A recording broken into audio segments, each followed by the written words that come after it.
वो भी एक नए मेहमान का स्वागत करते हैं। आप भी कभी पैदा हुए होंगे, लेकिन आपसे सबका मोह कैसे जुड़ गया? ना तो आपको कोई जानता था इससे पहले, ना आप किसी को जानते थे। अचानक माँ की आंखों में पानी कैसे आ गया उस शरीर को देख के, जो कभी था ही नहीं उसके पास। बाप के अंदर प्रेम कैसे आ गया? जो भी आपसे जुड़े थे वो क्यों आपकी तरफ आकर्षण की उससे घिरे जा रहे थे? शारीरिक मोह।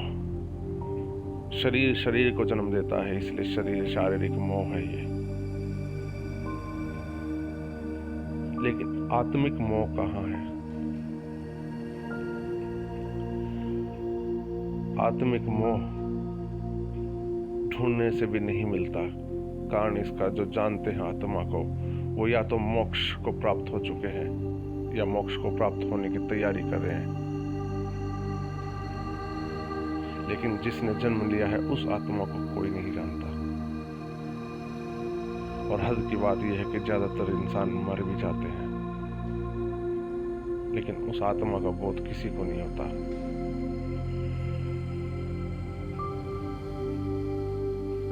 आत्मा शरीर के साथ चलती है, चेतना शरीर के अंदर होती है, आत्मा शरीर के अंदर होती है, लेकिन शरीर पहला होता है इस जीवन के लिए। हमारे इस जीवन में मरता भी शरीर है, जीता भी शरीर है।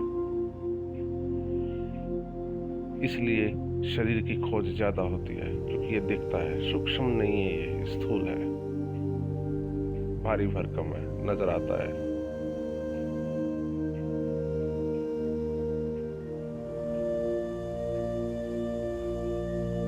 हमारे पैदा होने के पीछे हमारी कोई इच्छा नहीं है, और हमारे मरने के ऊपर भी हमारी कोई सोच नहीं है, कोई पकड़ नहीं है। हम आए पता नहीं कैसे, हम जाएंगे पता नहीं क्यों। हमारा आना जाना लगा रहता है, लेकिन हम ना तो रोक पाते हैं खुद को आने से, और ना चाहने से रोक पाते हैं। फिर हमारे इस दुनिया में आने का मतलब क्या है, मकसद क्या है?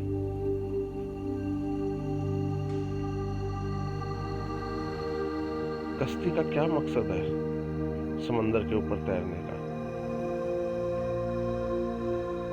वो तो एक जरिया है। कश्ती का कोई मकसद नहीं उस समुद्र के ऊपर तैरने का, लेकिन वो एक जरिया है। तुम्हें इस किनार से लेके उस किनार तक मिलाने का वो एक जरिया है। ये शरीर भी एक जरिया है।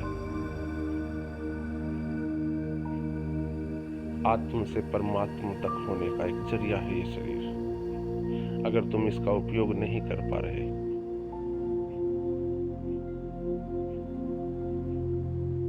तो ये तुम्हारा कारण है।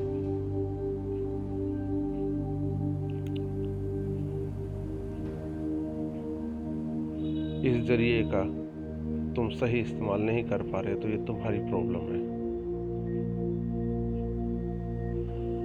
बुद्ध इस दुनिया में पता नहीं कितनी बार आया,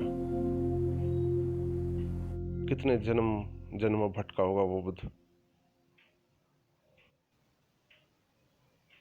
किसी जन्म में वो रईस होता, राजा होता, किसी में वो भिखारी होता, दरिद्र होता, किसी में वो बीमार होता, किसी जन्म में वो हुष्ट पुष्ट होता। जब जन्म पे जन्म बुद्ध लेता रहा और हमारी तरह जीता रहा, मरता रहा, तो बुद्ध को किसी ने आत्मबोध कराया कि कब तक। एक कसाई बकरे को काट रहा था, फिर एक कसाई बकरे को काट रहा था, फिर एक कसाई बकरे को काट रहा था, फिर एक कसाई बकरे को काट रहा था। आखिर में बकरा बोला, महाराज कब तक चलेगा ये? कभी मैं तुझे काट रहा हूं, कभी तू मुझे काट रहा है। कट बकरा ही रहा है, लेकिन फर्क इस बात का है, जो बकरा था वो अगले जन्म में कसाई हो जाता है, और जो कसाई था वो बकरा। कट बकरा ही रहा है, बस कसाई बदलता जा रहा है। तो कब तक आत्मबोध से तुम परे रहोगे। समझो, इस बार बार आने के जाने के नियम को तोड़ो। जागते हुए मरने की कला सीखो। बुद्ध ने सीखी वो। और जब वो जागे, जब उन्होंने जन्म लिया जागते हुए, सबसे पहले उन्होंने अपना महल ही त्याग दिया। वो भाव ही त्याग दिया जिसमें पिता बोला जाता है। वो भाव ही त्याग दिया जिसमें मेरा होता है। सब उसका समझ के वो जीता रहा। उसने अपने आप को स्वीकारा बस, बाकी सब कुछ त्याग दिया। नाम, धन, दौलत, शोहरत, पत्नी, बच्चा, सब त्याग दिया। बस खुद को स्वीकार किया। और जब उसने खुद को स्वीकार किया तो वो बुद्ध हो गए। फिर कहाँ उसको दोबारा आने की जरूरत पड़ी होगी इस दुनिया में। लेकिन बुद्ध आते रहते हैं, क्योंकि ये शरीर जरिया है और इसके जरिए ही बुद्धत्व मिलता है और आत्मा को परमात्मा मिलता है। वो सुनो।